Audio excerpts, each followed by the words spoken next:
नमस्कार। आज जो मेहमान हमारे बीच में हैं, उनकी शख्सियत को शब्दों में बयां करना मुश्किल ही नहीं, नामुमकिन है। हालांकि नामुमकिन शब्द ज़रूर इनकी डिक्शनरी में कतई नहीं होगा। Yes viewers, today we have with us Arunima Sinha, who was the first amputee to scale the peak of Mount Everest. If courage, determination and willpower had a face, it would definitely be that of Arunima Sinha, who has proved not once, many a time, that impossible is really nothing. Welcome Arunima to Rourkela Steel Television Center. आपके बारे में तो सब जानते हैं, लेकिन मैं आपसे सुनना चाहता हूँ आपके बचपन के बारे में। आप क्या बनना चाहती थी?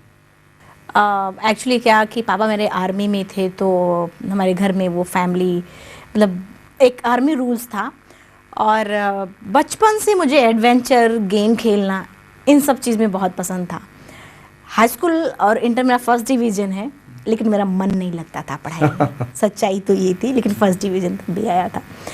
ज़्यादा से ज़्यादा मुझे एडवेंचर की मतलब जब भी अगर बात करें उसकी, तो मैं जब छोटी थी तो थोड़ा सा एरिया वहाँ का छोटा एरिया था, तो बहुत ज़्यादा गेम का वो नहीं था, तो मैं साइकिल रखती थी। और पहले उसका वो बैक साइड जिस पे बैठते हैं वो जंप करते थे। अच्छा। फिर उसकी गद्दी जिस पे बैठते, तो थोड़ा सा हाइट बढ़ा के। हाँ। फिर हैंडल। और खुद भी करते थे। जो मेरी फ्रेंड्स थी उनको भी बोलते तुम भी करो, तू कर सकती है, मैं नहीं कूदूंगा, कूदो नहीं तो मारेंगे। मतलब इस टाइप का हमारा बचपन बीता है।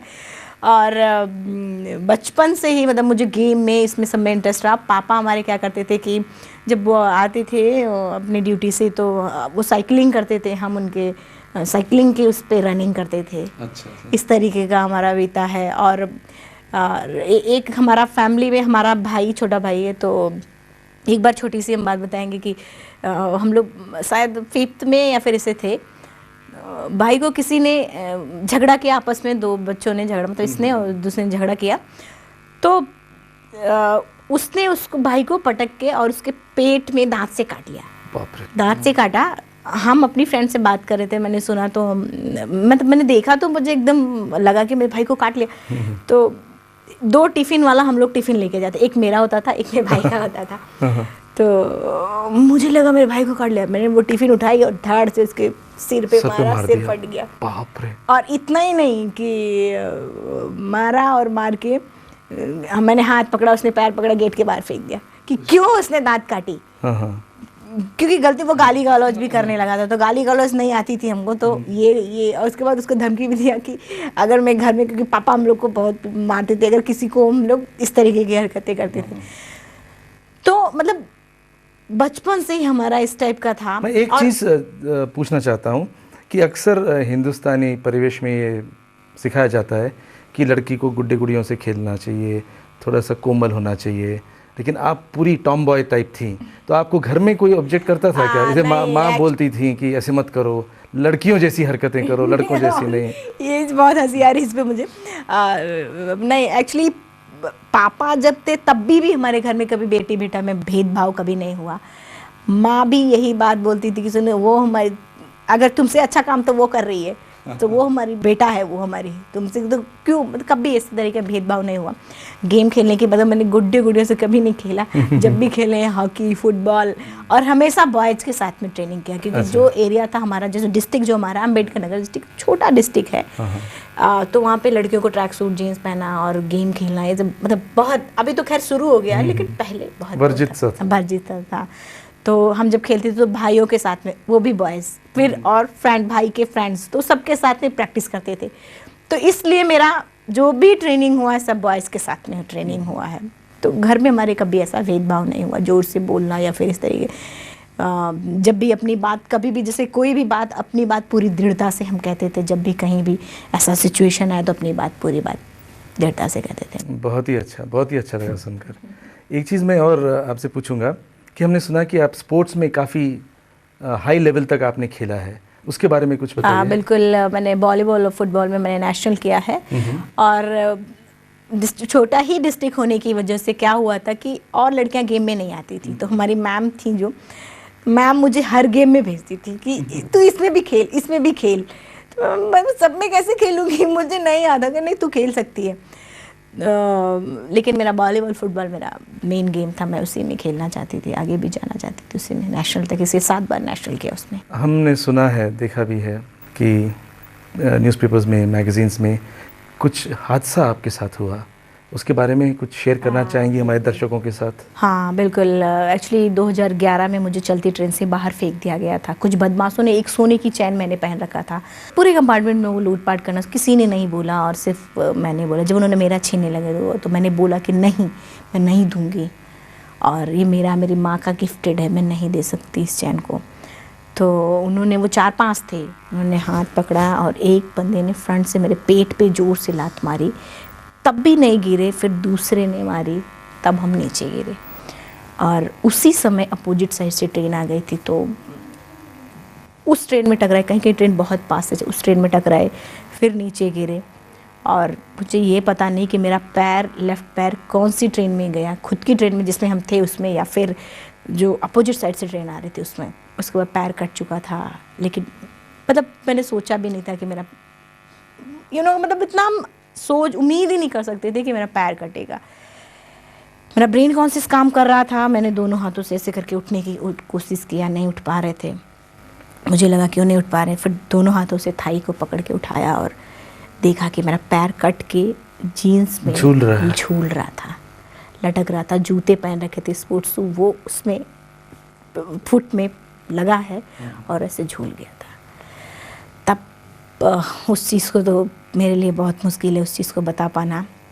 पूरी रात दोनों हाथों में पत्थर लेके चिल्लाते रहे कि कोई बचा लो, कोई बचा लो, कोई नहीं आया। और फिर सुबह गांव वालों ने मुझे हॉस्पिटल पहुंचाया। पर इस इतने दर्द में तो शायद कोई नॉर्मल जो लोग, वो तो दर्द में ही बेहोश हो जाते हैं। बिल्कुल, ये ऊपर वाले की सबसे बड़ी करामात है। डॉक्टर, आज भी एम्स के डॉक्टर इस बात पे रिसर्च भी हो रही है और सरप्राइज्ड हैं वो खुद कि ऐसे हालात में उनका भी यही कहना था कि या तो कोमा में चला जाना चाहिए या ब्रेन कॉन्शियस। 6 घंटे पड़े रहे ट्रेन। यहाँ तक हम आपको बताएं कि चूहे होते हैं ना ट्रेन ट्रैक पे, वो चूहे, मतलब मेरा धीरे धीरे बॉडी काम करना बंद कर दिया था, तो चूहे जो होते हैं मेरे कटे हुए पैर पे चूहे ऐसे करके काट रहे हैं। अब मेरे आंखों से आंसू निकल रहा था और मैं कुछ कर नहीं पा रही थी, मतलब कि मेरा बॉडी मूव नहीं फिर बाद में हो रहा था।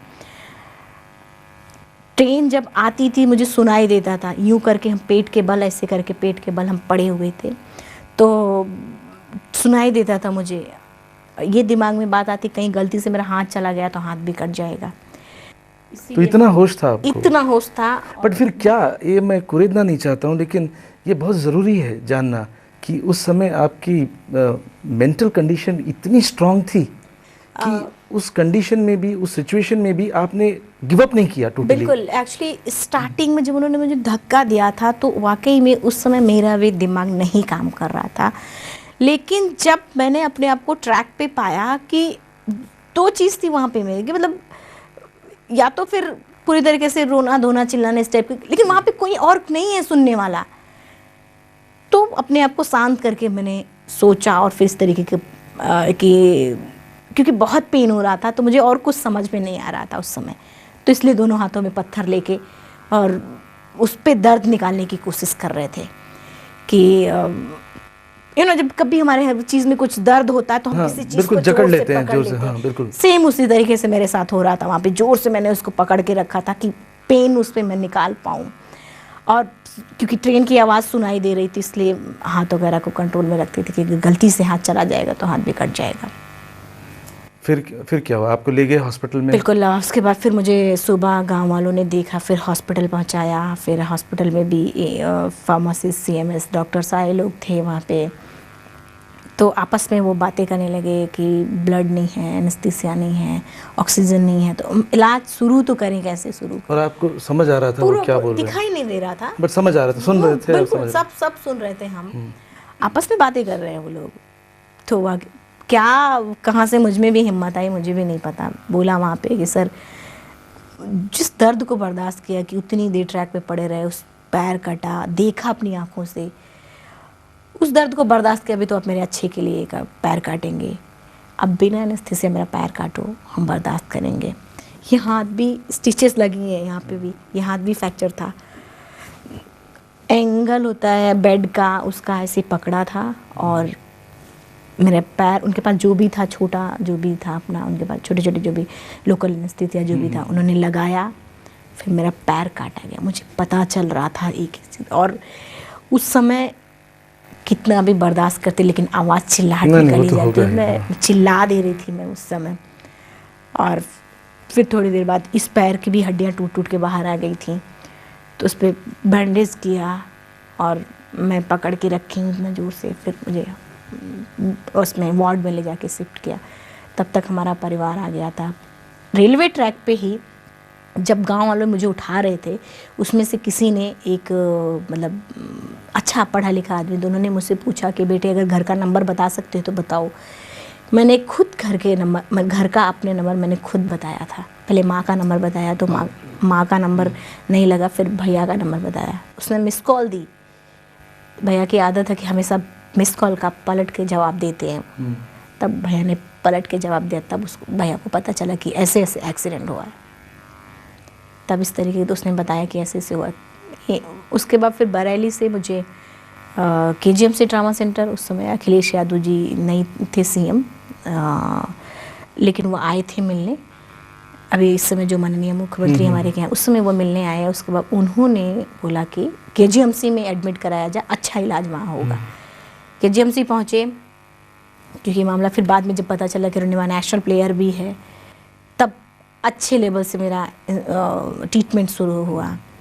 और KGMC से उसमें अजय माकन जी हाँ, स्पोर्ट्स मिनिस्टर थे वो सेंट्रल में।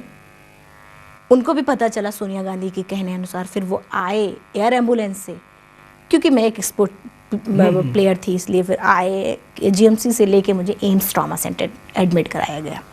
उसके बाद एम्स में एडमिट हो गए, सब अच्छे से इलाज चल रहा था। पैर कट चुका था, मैं सदमे में मतलब परेशान थे कि क्योंकि भाई किसी भी लड़की का पैर का मेरा पूरा परिवार मेरे सामने नहीं रोता था, लेकिन हर कोई जाके पीछे सबकी आंखें हमेशा भरी रहती थी कि जब भी मुझे देखता था तो वो नहीं चाहते हुए भी उनकी आंखों में आंसू आ जाता था। और मुझसे मेरा क्या था कि मुझे जूस या कुछ जैसे दिया जाता था, कि पहले तो स्टार्टिंग दौर में वो नली वगैरह डाल के दे देते तो समझ में आता था कि, लेकिन बाद में जब उन्होंने मुझे कहा तुमसे खाया नहीं जाता था कुछ। मैं सिर्फ अपने परिवार को खुश देखने के लिए कि अगर हम नहीं खाएंगे हमारा परिवार नहीं खाएगा। यकीन नहीं होगा आपको, जबरदस्ती अपने मुंह से ज़बरदस्ती ऐसे मुंह से उंगलियां ठूसते थे कि मैं खा लूँ कि मेरा परिवार खुश रहेगा। तो इस तरीके से करके फिर फाइनली जब मैं एम्स में थोड़ा जब ठीक हुए, करीब 10-15-20 दिन बाद थोड़ा ठीक हुए, फिर टीवी पे देखा कि मेरे ही ऊपर सारे आरोप लगा दिए गए थे कि अरुणिमा के पास टिकट नहीं था तो कूद गई।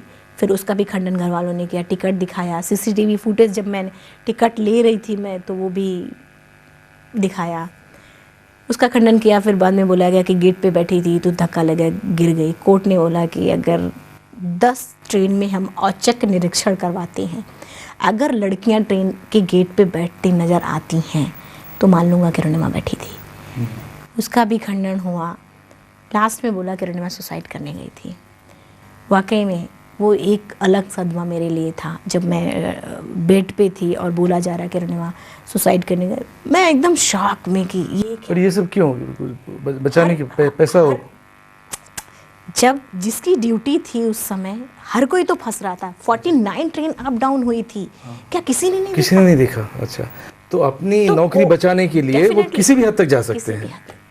तो इस तरीके की मतलब आने लगी तब, क्योंकि तब तक तो हम हॉस्पिटल, तब तक मुझे था ही नहीं कि मतलब मैं होश में हूँ या नहीं। मतलब तब तक जब मैंने देखना शुरू किया टीवी पे, न्यूज़पेपर में सब देखना, तब मैं एकदम सरप्राइज्ड हुई। तब मैंने बोला कि नहीं, हमारा परिवार तब भी अपने, क्योंकि हम तो अंदर में थे और क्या स्थिति चल रही थी जीने मरने की, उसमें अंदर में थी, लेकिन परिवार हमारा बाहर कर रहा था, लेकिन चिल्ला चिल्ला के अपनी बात कह रहा था, लेकिन कोई नहीं सुन रहा था। तब हमने हॉस्पिटल के बेड पे डिसाइड किया कि अब वॉलीबॉल फुटबॉल नहीं।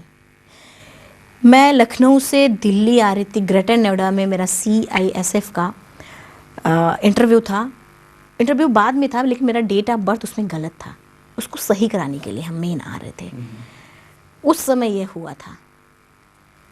क्या हुआ, मेरे सारे सर्टिफिकेट्स उस समय हम लेके आ रहे थे, सारे सर्टिफिकेट खो गए थे, cell phone certificates, volleyball national player, football national player, उस पर भी क्वेश्चन मार्क लग गया था। अच्छा। मेरे पास मेरा रिकॉर्ड खो गया था लेकिन गवर्नमेंट के पास तो था, हाँ बिल्कुल चेक किया जा सकता बिल्कुल। लेकिन नहीं, एकदम चुपचाप सभी बैठे हुए थे। तो नहीं, जैसे ये हस्ती को मिटा देना चाह रहे थे। हस्ती को मिटाने का नहीं, कोई मेरा किसी से दुश्मनी नहीं था, लेकिन हर कोई एक्चुअली मामला इतना, मीडिया ने इतना हाईलाइट किया था उस चीज़ को कि हर किसी की उस पे उंगलियां उठ रही थी कि आप कहाँ थे, आप बताइए कि क्या है। खैर फिर बाद में उन्होंने नहीं चेक किया, फिर तब मैंने हॉस्पिटल के बेड पे डिसाइड किया कि नहीं, अब ऐसे नहीं, वॉलीबॉल फुटबॉल या फिर अब इसको खेलने से क्या, ये है लास्ट। करोड़ों बच्चे यही सोच के गेम खेलते हैं कि मेरा उससे भविष्य सिक्योर हो रहा है, कुछ फायदा मिलेगा मुझे, और ऐसी मोमेंट पे फिर ये चीज़ें हों तो क्या फ़ायदा खेलने से। सही बात। तब मैंने उसको छोड़ा, वॉलीबॉल फुटबॉल को छोड़ा और डिसाइड किया कि मुझे माउंटेनियरिंग करना, लाइफ का सबसे टफ गेम करना है, तब मैंने माउंटेनियरिंग चुना था। आपने माउंटेनियरिंग चुना, ठीक, बट एवरेस्ट कब चुना? वो क्या, कौन सा मोमेंट था? क्योंकि ये इस तरह का चुनना ये कोई ऑर्डिनरी चीज़ नहीं है। हॉस्पिटल के बेड पे थे हम, और जब ये सब चीज़ें चल रही थी, बहुत तरीके की आलोचनाएं हो रही थी हर कोई, फिर उसके बाद जो मेरे जिसको मेरे से सिंपैथी भी थी वो, लेकिन वो भी बेचारी की नज़र से मुझे बोलता था, तो मुझे बिल्कुल पसंद नहीं आता था वो बेचारी की नज़र से कि तरस खा रहे हैं आप। बिल्कुल बिल्कुल तरस खा रहे हैं, तो मुझे एकदम नहीं सही लगता था कि जो लड़की खुद से सारे काम अपने करती हो, कभी भी किसी पे डिपेंड नहीं हो, आज वो पूरी दुनिया डिपेंड रहना पड़ रहा है उसको। मतलब मेरी मनोदशा नहीं समझ, उस समय की जो मेरी मनोदशा थी, हम सही से एक्सप्लेन भी नहीं कर पा रहे हैं कि क्या मनोदशा उस समय मेरी थी। तब उसी समय कहते हैं जहाँ चाह होती है वहाँ राह मिल जाती है। मेरे दिमाग में सिर्फ इतना था कि मैं लाइफ का सबसे टफ गेम करना है, और सब टफ गेम में माउंटेनियरिंग था। उसी समय न्यूज़पेपर में एवरेस्ट के बारे में दिया हुआ था। अच्छा। भैया ने मुझे ला के दिखाया, कहा ये देखो ये एवरेस्ट है और ये ऐसे इसके रूट हैं, तो कह तू माउंटेनिंग करेगी? तो हमने कहा कि भाई आपको पता है ना कि माउंटेनिंग करने के लिए पैर होना ज़रूरी है। कह रहे नहीं, पैर होना ज़रूरी नहीं है, सिर्फ यहाँ से स्ट्रांग होना ज़रूरी है। तो हमने बस इसी तरीके से हम भी हंसे, क्या भैया मजाक उड़ा रहे हैं मेरा, पैर नहीं है और आप माउंटेनिंग करें? कहा नहीं, भैया ने जब समझाया कि नहीं, तेरा जो जिद जुनून जज्बा है अगर तू यहाँ पे लगाएगी तू बनेगी। तब हम और हमारे भाई साहब 2 जन ने सिर्फ प्लान किया और तब डिसाइड किया। माँ ने मुझसे बोला कि माउंटेनिंग ही क्यों, एवरेस्ट ही क्यों, कुछ और भी कर सकती हो।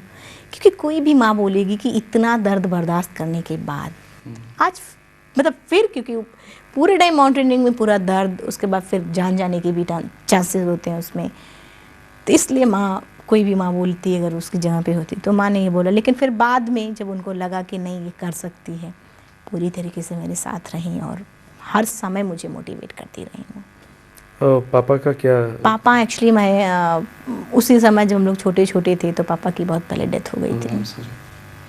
तो फिर आपकी फैमिली ने आपको सपोर्ट किया, बट उस समय क्या आपको आइडिया था कि माउंट एवरेस्ट क्लाइंब करने का मतलब क्या है? मैंने कितनी इम्पॉसिबल सी चीज़ है वो। हाँ बिल्कुल बिल्कुल, इम्पॉसिबल सी ये तो मुझे पता था, क्योंकि मैं हमेशा एडवेंचर में बहुत इंटरेस्ट रखती थी, तो मैं हमेशा इस टाइप की मूवीज़ भी देखती थी। लेकिन जो दर्द से हम झेल रहे थे, मतलब मेंटली दर्द जो था, उस दर्द से बढ़कर नहीं होगा, ये सोच लिया था। और जो जिंदगी आ चुकी थी मेरी, ये पूरी जिंदगी व्हील चेयर या बैसाखी या पूरी जिंदगी बेड से उठ भी पाएंगे कि नहीं। हर कोई मतलब लैट्रिन भी करना है तो कोई दूसरा पॉट लगाए, बस एकदम साफ बोल रही हूँ, जो हकीकत है यही पूरी जिंदगी था। या फिर डिसाइड करो गोल और उस पर फोकस करो कि ऊपर वाला भी देने पे मजबूर हो जाए। इसलिए मैंने उसको डिसाइड किया और किया। फिर आप आगे कैसे बढ़ी? फिर डिस्चार्ज हुए, मतलब डिस्चार्ज होने के पहले ही हमने कई लोगों से मतलब बात की इसकी कि मुझे माउंटेनियरिंग करना है, तो कुछ कुछ लोग मुंह दबा के हंसते थे, कुछ कुछ लोग तो फ्रंट पे बोलते थे कि क्या अरुणिमा तुम पागल हो गई हो, तुम्हारा दिमाग ख़राब हो। भैया को भी बोलते कि तुम भी उसका दिमाग ख़राब कर रहे हो, और तुम एवरेस्ट के बारे में सोच रहे हो कि एवरेस्ट आसान नहीं है। मतलब हर कोई पागलपन इस तरीके की बातें बोलता था जब भी जिससे बोला। खैर हम लोग जो गोल डिसाइड कर चुके थे, किसी के कहने से हम लोग को फ़र्क नहीं पड़ा। इतना ठोस था वो गोल, इतना जो डिसाइड किया था हमने, इतना ठोस था वो। डिस्चार्ज हुए। मैम बछेंद्री पाल भैया ने ही सजेस्ट किया मैम बछेंद्री पाल को मिलते हैं, क्योंकि बहुत लोगों से कह चुके थे तो किसी ने साथ नहीं दिया। तो भैया ने बोला कि वो हमेशा महिलाओं की हेल्प करती हैं, तू अगर शायद बोलेगी तो हो सकता है वो मदद करें। मैम का कांटेक्ट नंबर ढूंढ रहे हैं हम लैपटॉप से, लेटे लेटे नहीं मिला कांटेक्ट नंबर, मेल आईडी कुछ भी नहीं मिला। भैया जब भी अंदर आते मेरे पास रूम में, मैं बोलती क्या आपको मिला बाहर से? कहीं नहीं मिला। डिस्चार्ज हुए। एक मीडिया कर्मी थी CNN IBN की, प्रियंका दुबे, उन्होंने एक इंटरव्यू लिया, बोला कि बेटे अगर कोई भी काम लगेगा तो मुझे बताना। हमने कहा इससे अच्छा मौका नहीं मिलेगा।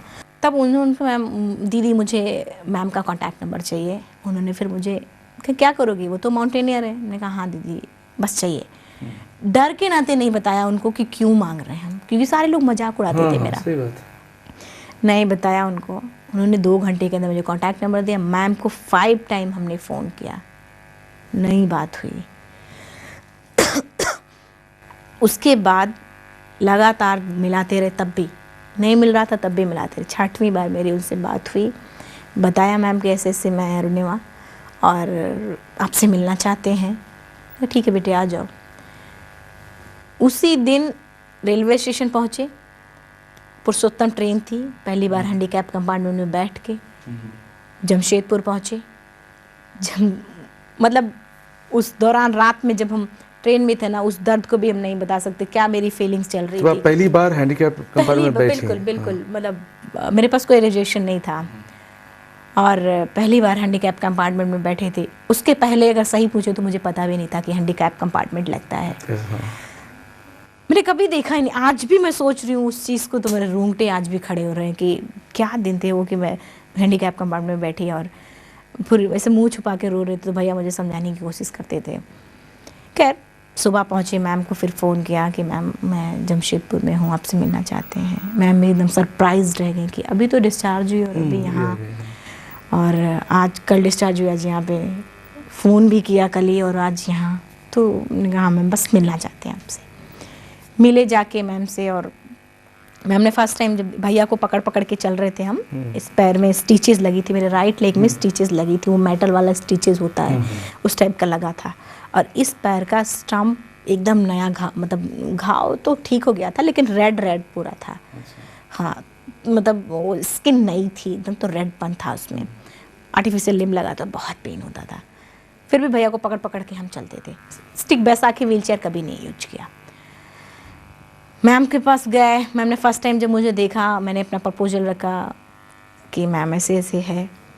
क्या रिएक्शन था? पहला रिएक्शन क्या बिल्कुल था? बिल्कुल जब उन्होंने कहा कि यही बोला कि अरुणिमा कि तुम्हें पता है ना अरुणिमा कि तुम क्या बोल रही हो। मैंने कहा मैम हाँ, क्योंकि वो सरप्राइज हो चुकी थी एकदम। तो तुम्हें पता? मैंने कहा हाँ मैम पता है मुझे, और मैं करूँगी, बस आप मुझे प्रॉमिस करें कि आप मुझे ट्रेन करेंगे। उसके बाद जब उन्होंने मेरा पैर देखा और एकदम सरप्राइज, उनकी आंखों में आंसू आ गया। उन्होंने बोली कि अरुणिमा तूने ऐसी हालात में एवरेस्ट जैसे दुरूह पहाड़ के बारे में सोचा, तो तूने अपने अंदर तो एवरेस्ट फतह कर लिया, अब तो सिर्फ लोगों के लिए। बहुत अच्छी बात। अगर कहें भैया को छोड़ के, परिवार को छोड़ के बाहर की पहली ऐसी शख्स थी जिन्होंने मुझ पर भरोसा किया। बछेंद्री पाल जी जब आपके साथ थी तो कभी उन्होंने आपको ये जताया या महसूस कराया कि उनको डाउट है आपके विल पावर पे?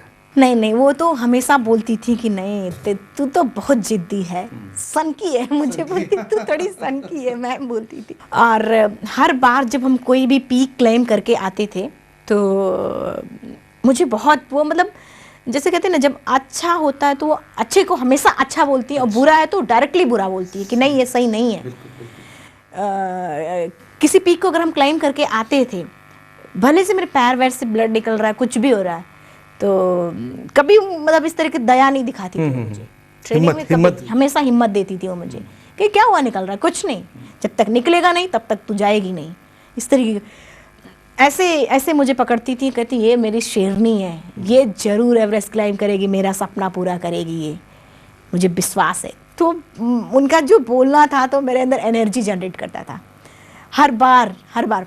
कभी कभी ऐसा भी होता था कि जब हम अपने एवरेस्ट का ट्रेनिंग था तो ट्रेनिंग भी उसी तरीके से होता था कि जिस तरीके से एवरेस्ट टफ है उसी तरीके से ट्रेनिंग भी होता था। तो हम बहुत बहुत करते करते थक जाते थे, कभी कभी बैठ जाते थे हल्का सा। मैम बोलती कि तू ओवर कॉन्फिडेंस हो रही है, तुझे नहीं हो सकता, तो इस तरीके के कभी नहीं कर सकती। मतलब वही मैम जब ट्रेनिंग में रहती तो उनका अलग रूप होता था और जब ट्रेनिंग के बाहर तो उनका अलग रूप होता था। आज तो हम तो अगर इसकी बात करें एवरेस्ट की ना, तो सबसे बड़ा हाथ उनका है, सबसे बड़ा हाथ है एवरेस्ट में। फिर ये जो आपने चढ़ाई की माउंट एवरेस्ट की, उसका एक्सपीरियंस थोड़ा शेयर कीजिए हमारे व्यूअर्स के साथ। एक्चुअली एवरेस्ट का एक्सपीरियंस तो एकदम अमेजिंग है, एकदम मैंने कभी नहीं देखा था वहाँ की जो चीज़ें कि जब शेरपा को पता चला कि मेरा आर्टिफिशियल लिम्ब है तो उसको भी समझा पाना मेरे लिए बहुत मुश्किल था। और मेरे लिए सबसे बड़ा लाइफ का सबसे बड़ा मेरा चैलेंज यही था। हर जगह पे मैं खुद को समझा लेती थी, समझा लिया था मैंने कि मैं हैंडीकैप होके भी नहीं हूँ, मैं सारे काम कर सकती हूँ। आज भी मैं 4 व्हीलर वगैरह सब कुछ ड्राइव करती हूँ, सारे काम कर लेती हूँ। लेकिन दूसरे को समझा पाना मेरे लिए बहुत मुश्किल था। हर कोई मतलब एक शक की नज़र से मुझे देखता था कि डाउट एक कि नहीं कर सकती, इस तरीके का था। तो उसको भी जब पता चला कि, तो उसने भी थोड़ा सा मतलब जाहिर किया कि नहीं मैं नहीं ले जा सकता, और इसकी वजह से मेरी भी जान। तो मतलब फिर बाद में मैम ने समझाया, सबने समझाया, फाइनली तैयार हुआ, गया वो।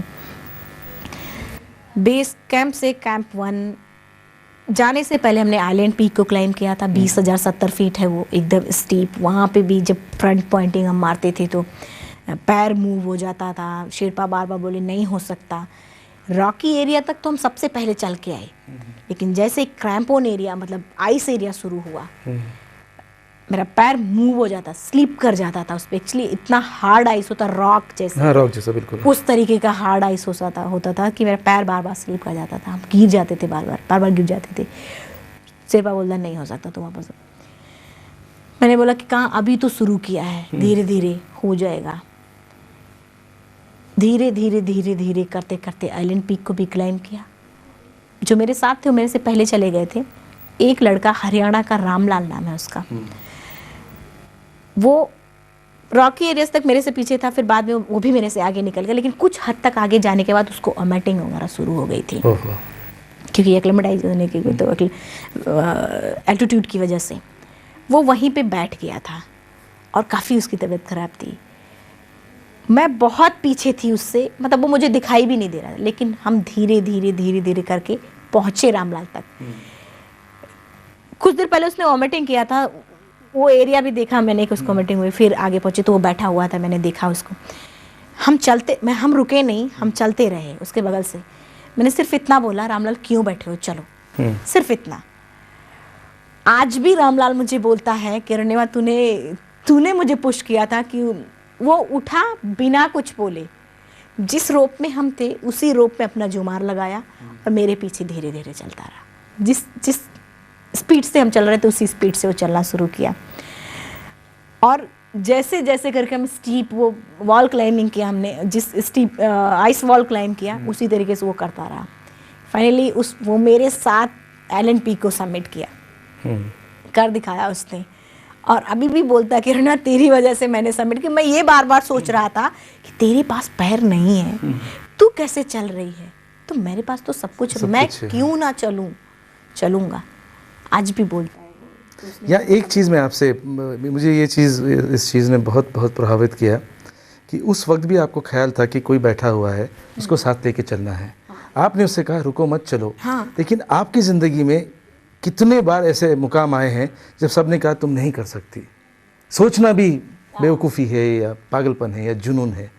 तो आपको कैसे लगता है कि क्यों बाकी लोग आपकी तरह क्यों नहीं हो सकते, कि दूसरों को साथ लेके क्यों नहीं चल सकते? एक्चुअली कहते हैं ना कि सभी बोलते हैं कि सारी उंगलियां एक जैसी नहीं होती, पहली चीज़। दूसरी की हर आदमी की सोच अलग अलग टाइप की होती है। तो वो अब मेरे साथ ये है कि मुझे लग रहा था कि नहीं वो भी सबमिट करेगा, क्योंकि हर माउंटेनियर का सपना होता है किसी भी पीक के लिए अगर वो जाता है तो उसका सपना होता है कि उस पीक को सही सलामत वो सबमिट करे और डाउन आए, नीचे आए वो। तो इसलिए मैंने उसको बोला कि रामलाल चलो, इसलिए मैंने उसको बोला और डेफिनेटली मैंने बोला तो उसने किया भी, तो मुझे भी बहुत खुशी होती है उस चीज़ को। और सही मायने में अचीवर या कोई इस टाइप का है किसी भी चीज़ में, सही मायने में अचीवर तो वही है जो सबको साथ लेके चले। बिल्कुल, मैं वही बोलना खुद चाहता को हूं। बिल्कुल अचीव बिल्कुल कर लेना ये कोई बहुत बड़ी बात नहीं है। बिल्कुल सही बात है। आज जैसे मैंने एक एवरेस्ट सबमिट किया है, मैं अपने आप से सोचती हूँ कि बहुत बड़ी चीज़ नहीं है। सही मायने अभी जैसे मैं जैसा सोचती हूँ कि मेरा सही मायने में एवरेस्ट सबमिट तभी होगा जब मैं और भी लोगों के लिए कुछ कर पाऊँ, जिससे ज़्यादा से ज़्यादा मैं उनके अंदर वो आग भरूँ कि तुम में भी वो ताकत है, तुम भी कर सकते हो, ये करूँ। या फिर उनको हेल्प करें, अगर मुझ में जब भी मेरे पास अगर ऐसा कुछ है कि मैं उनको हेल्प कर पाऊँ इस तरीके से। अब आपने बताया एक पर्टिकुलर पीक के बारे में, फिर उसके बाद जो एवरेस्ट का फिर बेस कैंप पहुँचे हम। बेस कैंप से फिर बेस कैंप 1 कुम्बू ग्लेशियर बोलते हैं एरिया को, डेथ जोन एरिया भी बोलते हैं उसको। ज़्यादा से ज़्यादा मौतें वहाँ पे भी होती हैं। एक गलती की या ज़ोर से बोल दिया तो पूरा का पूरा वॉल गिर जाता है, 2-2 3-3 मंजिले का गिर जाता है, आदमी उसके नीचे गिर दब जाता है। इस तरीके का मतलब सी लेवल पे अगर आप खेलते हैं, गलती कर दी, सॉरी बोला, काम चल गया। लेकिन वहाँ पे एक गलती की तो जान जा चली। ये चीज़ है वहाँ पे, एक डिसिप्लिन लेके पूरा चलना है। कैंप 3 के जुमार पॉइंट तक हम 3 बार गए और आए। मुझे लग रहा था उस समय कि हम क्यों जा रहे हैं, 3 बार जा रहे हैं, एक बार जाने में इतनी हालत कर। मैम ने मुझे कहा था कि रणिमा प्रॉपर एक्लिमेटाइजेशन बहुत ज़रूरी है, और एक्लिमेटाइजेशन के नाते ही हमने आइलैंड पीक को भी क्लाइम किया था। मैम का ही कहना था कि आइलैंड पीक, क्योंकि मतलब एवरेस्ट बेस कैंप हम सीधा जा सकते थे, लेकिन हम ऐसे घूम के गए, मतलब लंबा रूट लिया एक्लिमेटाइजेशन के लिए कि अगर एक्लिमेटाइज नहीं होगी बॉडी तो हम एवरेस्ट सबमिट नहीं कर सकते। तो मैम को पूरी तरीके से पता था, उन्होंने मुझे इस रास्ते से भेजा। बल्कि हम उस समय सोच रहे थे कि काहे इतना लंबा रास्ता ले रहे हैं हम, एनर्जी भी तो लूज होती है। तो उन्होंने कहा नहीं, वो रूट लेना है, एक्लिमेटाइजेशन बहुत जरूरी। बाद में वाकई में मुझे वो बात पता चली। एक लड़की लास्ट ईयर मतलब 2012 में एक लड़की थी जिसने एवरेस्ट के लिए गई थी, एक्लिमेटाइज नहीं हुई थी कैंप 4 तक। मतलब उसका ब्रेन भी काम करना बंद कर देता हाई एल्टीट्यूड में। पागलों जैसी हरकतें वो करने लगी, अपना ग्लव्स निकाल दिया, जैकेट निकाल दिया, हेलमेट जो पहना उसको निकाल, ऑक्सीजन मास्क निकाल दिया। अब उस एल्टीट्यूड में सभी परेशान, शेरपा उसका परेशान कि क्या करेंगे, इसकी तो जान चली जाएगी। बाद में शेरपा ने उसका मास्क लगाया और फिर बांधा रस्सी से उसको, फिर उसको बांधा, फिर नीचे ज़बरदस्ती खींच के लेके आएगा, 2-3 शेरपा मिल के लेके आए। और तब जाके उसको, जब वो लो एल्टीट्यूड पे आई तब उसको समझ में आया। बेस कैंप जब पहुंची तो वो बोल रही मैं यहाँ कैसे आ गई। मतलब उसको ये भी नहीं पता कि हम कैसे आए। इस तरीके की हर होने की, सिर दर्द इतना तेज होने लगेगा, नाक से खून आने लगेगा। रात में अगर सोना है उसमें भी सही से मतलब पूरी तरीके से नहीं सोना है, नहीं तो फेफड़े में पानी भर जाता है। कई लोग तो एक ही टेंट में हैं और कोई सो गया और सोया रह गया, बगल में एक आदमी जिंदा, एक आदमी मरा है। ऐसे फिर बाद में आप उस चीज़ को फील किया जा सकता कि क्या होता है। बाद में पता चलता है कि अरे वो तो मर चुका है, इस तरीके होता है। और फिर फाइनली जब हमारा एवरेस्ट का टाइमिंग आया कि नहीं अब मुझे बेस कैंप से सीधा एवरेस्ट के लिए अब निकलना होगा, निकले कैंप 1। फिर एक दिन रुके, उसके बाद फिर कांता रामलाल, एक लड़की कांता हरियाणा पुलिस की है, वो भी सिर्फ देख के मुझे पहुंचती गई कैंप 4 तक।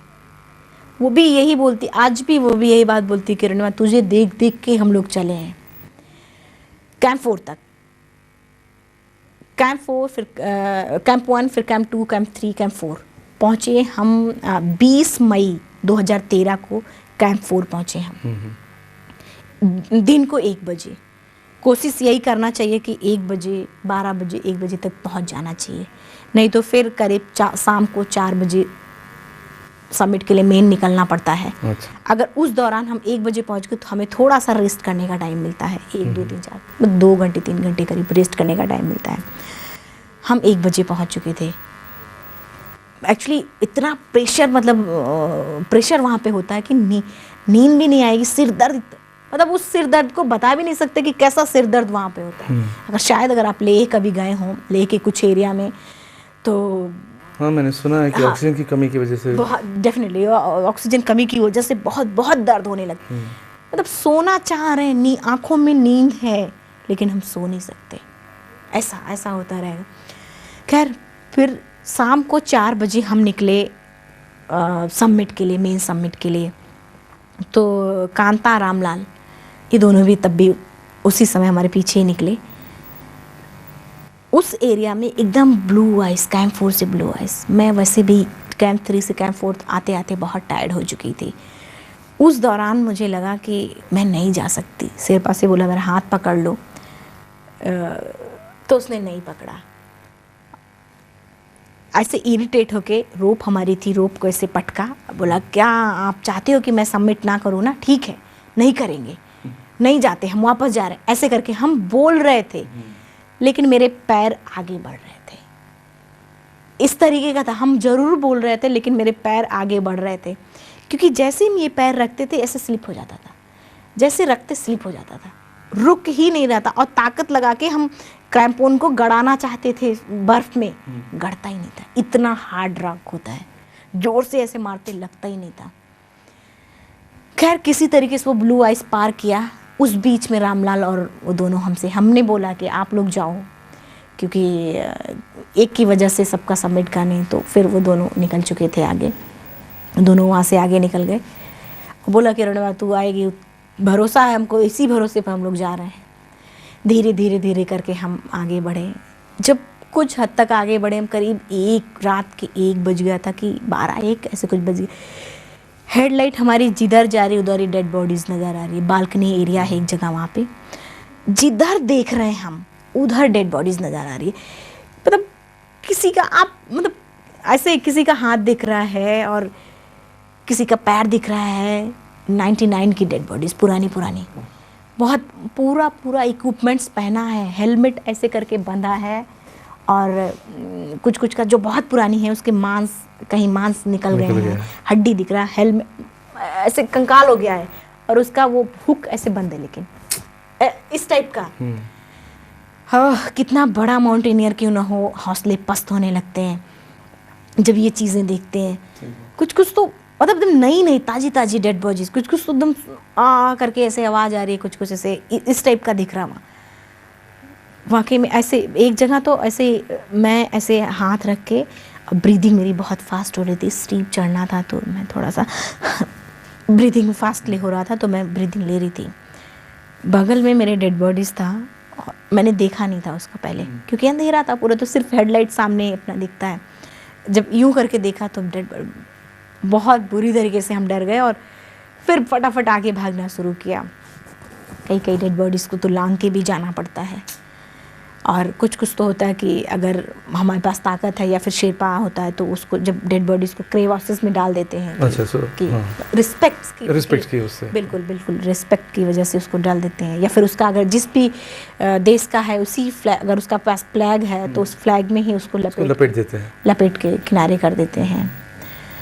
इस तरीके से फिर करीब हिलेरी स्टेप साउथ समिट के करीब जब पहुँचे तो शेरपा बोला मुझसे कि मेरा ऑक्सीजन ख़त्म होने लगा। शेरपा ने बोला कि अरुणिमा वापस चलो, तुम्हारा ऑक्सीजन ख़त्म। अब इतनी मेहनत करने के बाद अगर कोई ये बोले वापस चलो, कैसा लगेगा? उन्होंने इतना प्रेशर मेरे पर डालने की कोशिश किया कि एजेंसी के लीडर से बोला कि वापस चलो। और क्यों? क्या वो डर गए थे कि कुछ हो जाएगा? नहीं, मतलब या उकसा रहे थे, क्या था? नहीं, ऑक्सीजन खत्म हो रहा, क्योंकि उस एल्टीट्यूड पे ऑक्सीजन नहीं मिल सकता। अच्छा। क्योंकि शेरपा भी एक आदमी होता है, वो भी इंसान होता है। सही बात है।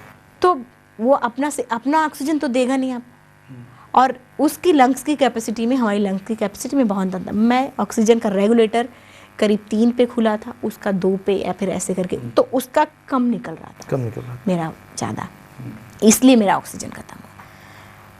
और मैं नॉर्मल आदमी से ज़्यादा टाइम भी ले रही थी।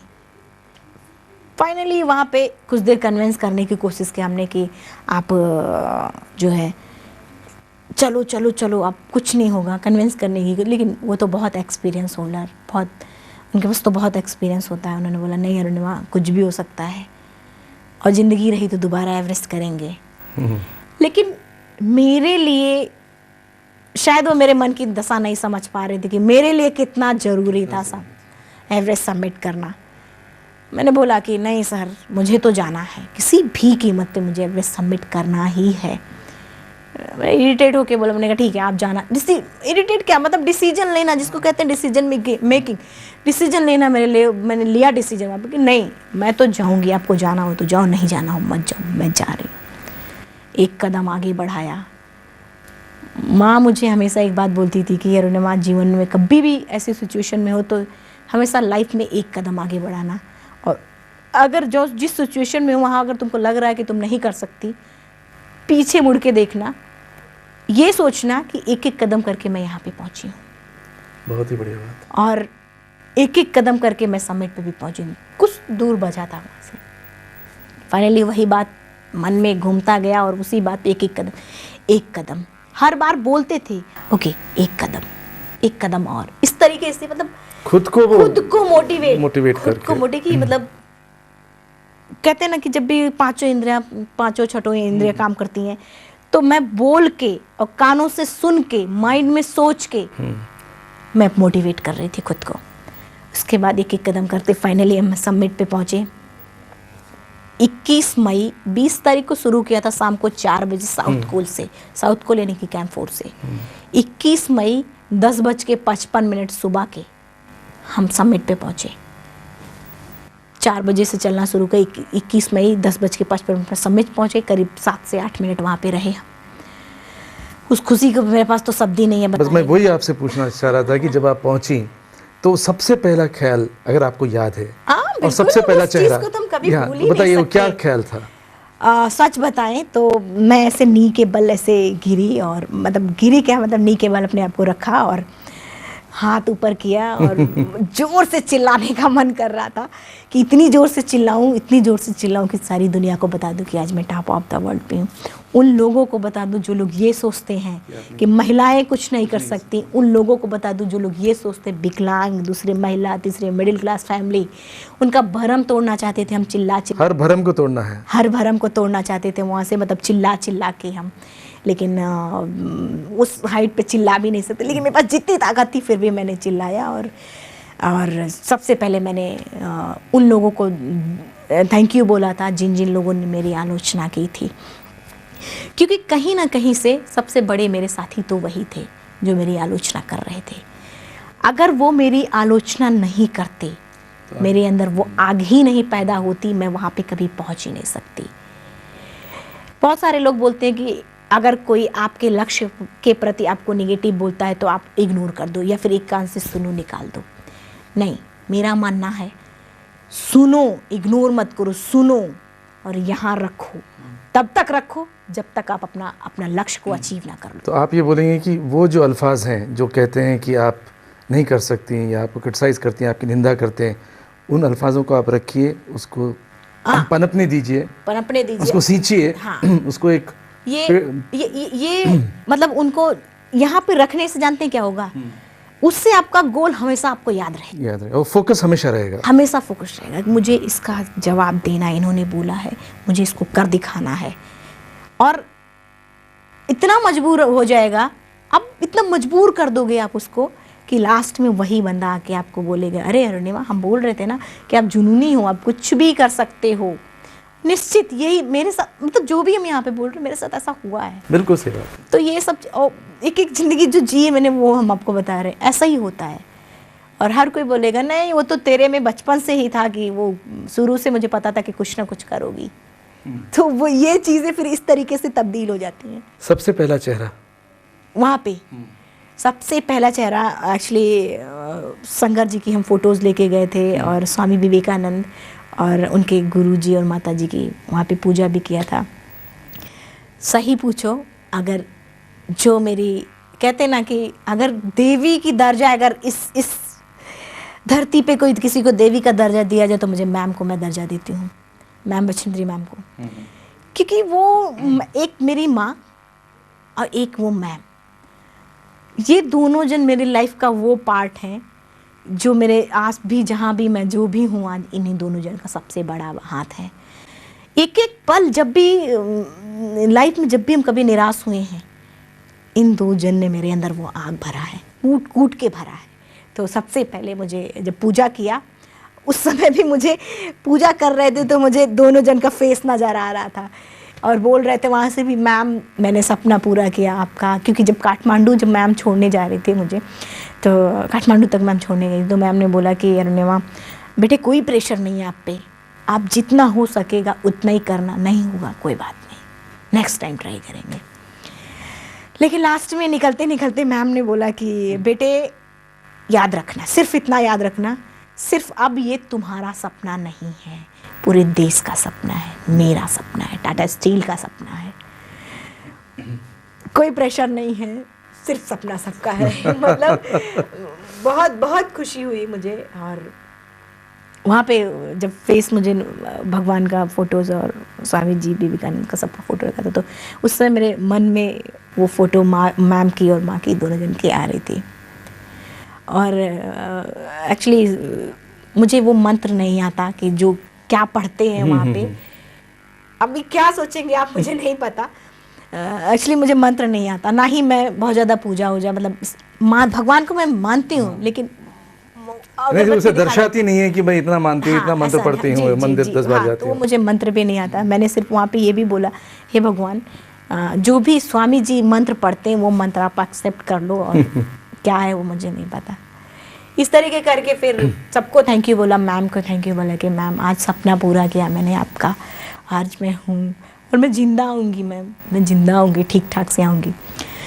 उसके बाद फिर भी कहीं ना कहीं एक दिमाग में थोड़ा सा लग रहा था कि ऑक्सीजन ख़त्म हो रहा है, कि क्या होगा। तो एक छोटा सा वीडियो भी हमने बनाया है, एक से 2 मिनट का वीडियो बनाया पूरे युवा वर्ग के लिए। शेरपा से बोला कि ये वीडियो बनाओ और कैमरा अपने पास रखो। उनको अजीब नहीं लगा कि उस बिल्कुल शेरपा तो बोलता मुझे, वो डांटता मुझे, क्योंकि उनका डांटने में बहुत बड़ा हाथ था, हमेशा डांटता, लेकिन बहुत बड़ा हेल्पफुल। नीमा उनका नाम नीमा कांचा था और नेपाल के हैं वो, एशियन ट्रैकिंग एजेंसी के हैं वो मुझे डांटते ज़रूर थे लेकिन बहुत हेल्पफुल। और उन्होंने बोला कि वीडियो नहीं बनाऊंगा तो यहाँ जाने पे आई तो वीडियो बनाने की सोच रही है, इस तरीके का। मतलब हम तो बता भी नहीं पा रहे कि कैसे वो बोलते थे, पर हम कह रहे अब थोड़ा सा बना लो आप। बनाया, उठ के खड़े नहीं हो पा रहे, मार्क्स निकाला है और बोल रहे हैं, ब्रीदिंग फास्ट होने लग रही तुरंत। और बोला कि ऐसी हालात में अगर हम कर सकते हैं, आप क्यों नहीं, आपके पास तो सब कुछ है, तो आप क्यों नहीं कर सकते हो। और जैसे हम ऐसी हालात में यहाँ पर हैं, अगर आप भी एक गोल डिसाइड करोगे और उस पर फोकस करोगे तो आप भी कर सकते हो।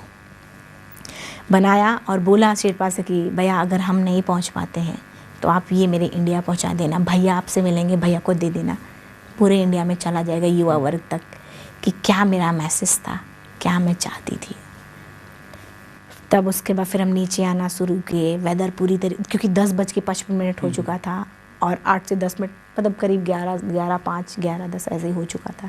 11 बजे के बाद अगर कोई अटैम्प्ट करने की कोशिश करता है तो सुसाइड अटैम्प्ट बोलते हैं।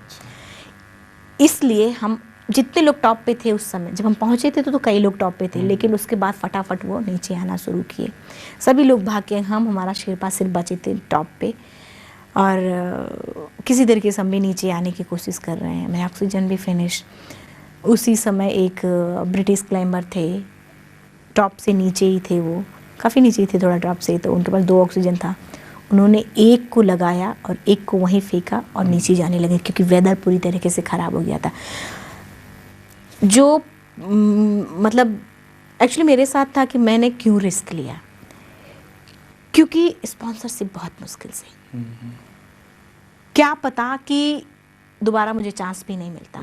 एक आम बच्चे के लिए इतना इस तरह का मौका फिर मिलना, मौका बहुत मुश्किल, तो मैं वो मौका कभी खोना नहीं चाहती थी। लेकिन जो बाहर के माउंटेनियर होते हैं उनको पैसे की कोई कमी नहीं होती, और वो फिर लास्ट मतलब 400-500 मीटर से वापस आ जाते हैं जब वेदर अगर ख़राब हो गया। इसलिए मैंने बहुत ज़्यादा से ज़्यादा, तो उनका क्या था, वो उन्होंने वापस हुए। फिर उस दिन मैं शेरपा ने देखा कि ऑक्सीजन, तब वो दौड़ के गया और ऑक्सीजन लेके आया और मुझे लगाया और तब बोला कि रणमा तुम बहुत लकी हो, देखो तुमको ऑक्सीजन सिलेंडर मिल गया। ऑक्सीजन सिलेंडर मिला, उन्होंने बोला बहुत लकी हो। फिर बोला एक्चुअली हाँ मैंने इतना ही बोला और मैं वहाँ पे कुछ बोलना नहीं चाहती थी क्योंकि गुस्सा हो जाता तो शायद मुझे एक हाथ लगा भी देते वो। तो नीचे आना सही है कि उन्होंने बोला कि बहुत लकी हो। बहुत सारे लोग होंगे कि जो लक और भाग्य पे यकीन करते हो, लेकिन मैं ना लक पे मानती ना भाग्य, क्योंकि मेरा मानना है कि लक भी उसी का साथ देता है जिसके अंदर जीतने का जज्बा है। अगर जीतने का जज्बा नहीं है तो लक कुछ नहीं, कोई लक नहीं, कोई भाग्य नहीं। आप सोचो, जब मुझे हिलेरी स्टेप से बोला जा रहा था कि नीचे आ जाओ, अगर हम नीचे आ गए होते तो क्या वो ऑक्सीजन सिलेंडर की बात हो पाती? क्या मुझे वो ऑक्सीजन सिलेंडर मिल पाता? नहीं मिल पाता। बातें पहुंचते ही नहीं क्योंकि हम नीचे हो चुके होते। और नास्तिक नहीं है, भगवान को हम भी मानते हैं। ऊपर वाले की बात अगर करें तो ऊपर वाला भी यही बात बोलता है कि जो खुद की मदद करता है मैं उसकी मदद करता हूँ। बिल्कुल। ऊपर वाला यही बात बोलता है कि अगर 10 कदम चलने हैं तो 1 कदम पूरी ईमानदारी से तू बढ़ा, 9 मैं पार कराऊंगा। मैंने सिर्फ 1 कदम बढ़ाया था अपना और 9 तो सच में उन्होंने पार करा दिया।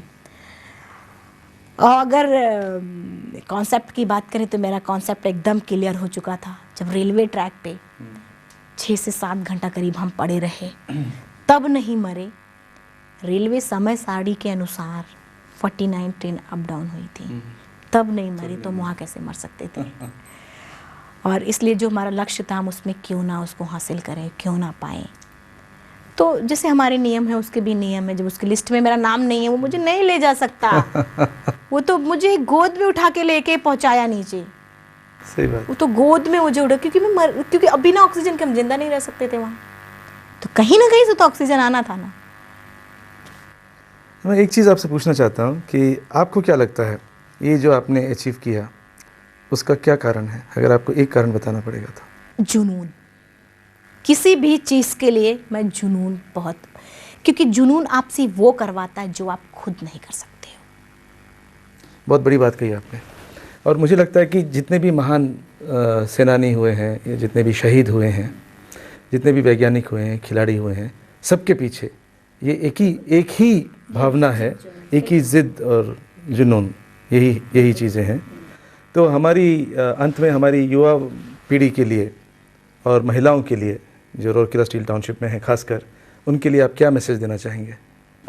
एक्चुअली मैं सबको यही बोलना चाहूँगी, देखिए त्रासदी ये नहीं कि हमारी जो युवा वर्ग की सबसे बड़ी प्रॉब्लम यही है कि त्रासदी ये नहीं कि हम अपने लक्ष्य तक नहीं पहुँचे। त्रासदी ये है कि हमारे पास कोई लक्ष्य ही नहीं है पहुँचने के लिए। सबसे पहले अपने जीवन में एक लक्ष्य निर्धारित करें। लक्ष्य मतलब कि एक बिंदु की तरह, वो कहीं से कोई लिंक नहीं होना चाहिए, कहीं से कोई धुंधला नहीं होना चाहिए। वो लक्ष्य आपको, आपका जुनून होना चाहिए, आपका पैशन होना चाहिए, आपका जिद होना चाहिए, आपके रग रग में होना चाहिए। इस तरीके का लक्ष्य होना चाहिए वो। और उस पर इतना फोकस करो कि ऊपर वाला भी देने पे मजबूर हो जाए। सबसे ज़्यादा जरूर। गजब की बात आपने कही। फिर मुझे लालच हो गया और एक सवाल पूछने का। आपका अब लक्ष्य क्या है? हर लक्ष्य, एक लक्ष्य मतलब कंप्लीट करने के बाद दूसरा लक्ष्य करना चाहिए। ये नहीं कि एक करने के बाद बैठ गए। मैंने भी वर्ल्ड के हाईएस्ट पीक करने का प्लान किया, जिसमें एक एवरेस्ट था, उसको क्लाइम किया। अभी 6 बचे हैं। मई में, आने वाले मई में मैं एल्ब्रेस और किलिमंजारो जा रही हूँ, तंजानिया 2 कर रही हूँ। धीरे धीरे करके और करेंगे।